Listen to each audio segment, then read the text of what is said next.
महाराजगंज में एक भयानक हादसा हुआ। सुबह सुबह एक बोलेरो गाड़ी स्कूल की बच्चियों को परीक्षा के लिए ले जा रही थी। अचानक गाड़ी का टायर फट गया। गाड़ी अनियंत्रित होकर पलट गई। 3 मासूम जिंदगियां इस हादसे में हमेशा के लिए खो गईं। यह हादसा महज एक घटना नहीं, एक बड़े दर्द की दास्तां है। प्रीति, चांदनी और गायत्री, 3 सपने अधूरे रह गए। 3 परिवारों पर दुखों का पहाड़ा टूट पड़ा। यह घटना एक सवाल भी है, हमारी सड़कों पर सुरक्षा कब सुनिश्चित होगी? कब तक ऐसे हादसे हमारी जिंदगी को लीलते रहेंगे? प्रीति गुप्ता, विनोद गुप्ता की बेटी। वह हमेशा पढ़ाई में अव्वल रहती थी और अपने माता पिता की आंखों का तारा थी। चांदनी पटेल, राकेश पटेल की बेटी। गायत्री, बखेड्डू की बेटी। ये सभी लड़कियां एक दूसरे की सबसे अच्छी दोस्त थीं और हमेशा साथ रहती थीं। तीनों ही होनहार छात्राएं थीं। उनके सपने बीडीठे थे। वे अपनी जिंदगी में कुछ बनना चाहती थीं। वे डॉक्टर, इंजीनियर और शिक्षक बनने का सपना देखती थीं, लेकिन नियति को कुछ और ही मंजूर था। परीक्षा देने जा रही इन बच्चियों को मौत ने अपने आगोश में ले लिया। एक भयानक सड़क दुर्घटना ने उनके सपनों को चकनाचूर कर दिया। इस हादसे ने सबको झकझोर कर रख दिया। पूरे गांव में शोक की लहर दौड़ गई। 11 अन्य छात्राएं भी घायल हुईं।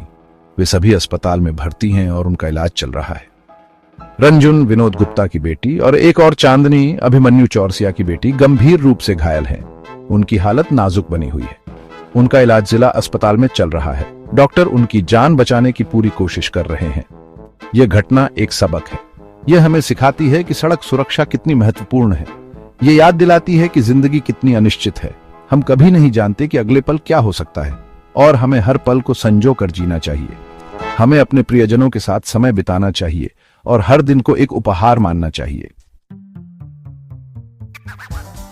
हादसे की खबर सुनते ही गांव में कोहराम मच गया। माता पिता का रो रो कर बुरा हाल है। प्रीति की मां तो बेसुध है। उन्हें समझ नहीं आ रहा कि क्या हुआ है। गांव वाले पीड़ित परिवारों को सांत्वना दे रहे हैं, लेकिन इस दुख को कम करना आसान नहीं है। जिन घरों में आज खुशियां मनाई जानी थीं, वहां मातम छाया हुआ है। यह घटना हमें सोचने पर मजबूर करती है। क्या हम अपने बच्चों को सुरक्षित वातावरण दे पा रहे हैं? क्या हम उन्हें ऐसे हादसों से बचाने के लिए पर्याप्त प्रयास कर रहे हैं? Section 4, a community reacts, a system questioned. इस हादसे के बाद से ही महाराजगंज के लोग आक्रोश में हैं, अपनी आवाज बुलंद कर रहे हैं और न्याय की मांग कर रहे हैं। गांव वालों का कहना है कि यह हादसा लापरवाही का नतीजा है। वे इस बात पर जोर दे रहे हैं कि अगर समय रहते कदम उठाए जाते तो यह त्रासदी टाली जा सकती थी। बोलेरो में क्षमता से अधिक बच्चे भरे हुए थे। यह दृश्य आम है, जहां वाहनों में क्षमता से अधिक लोगों को ठूंस दिया जाता है, जिससे दुर्घटनाओं का खतरा बढ़ जाता है।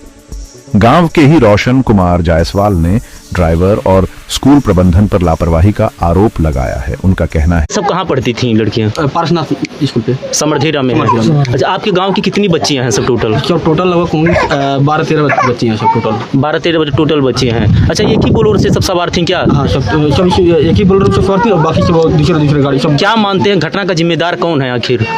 घटना का जिम्मेदार यही है, क्या नाम, जो ड्राइवर जो था, हाँ, सावधानी पूर्वक गाड़ी चलाना चाहिए थी उसको। हाँ, प्रबंधक भी काम बनता है कि नौजुवान जो बच्चे हैं उन लोग को थोड़ा सोच समझ के गाड़ी दिया। प्रशासन ने इस घटना को गंभीरता से लिया है और उचित कार्रवाई का वादा किया है। यह हादसा प्रशासन और समाज के लिए एक चेतावनी है। यह समय है कि हम सभी मिलकर इस तरह की घटनाओं को रोकने के लिए ठोस कदम उठाएं। हमें सड़क सुरक्षा को लेकर गंभीरता दिखानी होगी। ये केवल प्रशासन की जिम्मेदारी नहीं है, बल्कि समाज के हर व्यक्ति की भी है। यातायात नियमों का कड़ाई से पालन करना होगा। यह सुनिश्चित करना होगा कि हर वाहन चालक और पैदल यात्री नियमों का पालन करें। तभी हम ऐसे हादसों को रोक पाएंगे। एकजुट होकर ही हम अपने गांवों को सुरक्षित बना सकते हैं और भविष्य में ऐसी त्रासदियों से बच सकते हैं। Section 5, a call for change, safety on our roads. यह हादसा हमें झकझोर कर रख देने के लिए काफी है। हर साल हजारों लोग सड़क हादसों में अपनी जान गंवाते हैं और यह संख्या दिन ब दिन बढ़ती जा रही है। हमें समझना होगा कि सड़क सुरक्षा कोई मजाक नहीं है, यह हमारी जिम्मेदारी है। हर एक व्यक्ति को यातायात नियमों का पालन करना चाहिए ताकि हम सभी सुरक्षित रह सकें। हमें यातायात नियमों का पालन करना होगा। ये केवल हमारे लिए ही नहीं बल्कि हमारे परिवार और समाज के लिए भी महत्वपूर्ण है। तेज गति और लापरवाही से गाड़ी नहीं चलानी चाहिए। ये न केवल हमारे जीवन को खतरे में डालता है बल्कि दूसरों के जीवन को भी जोखिम में डालता है। हमें यह समझना होगा कि हमारी एक छोटी सी गलती किसी की जिंदगी पर भारी पेड़ी डेट सकती है।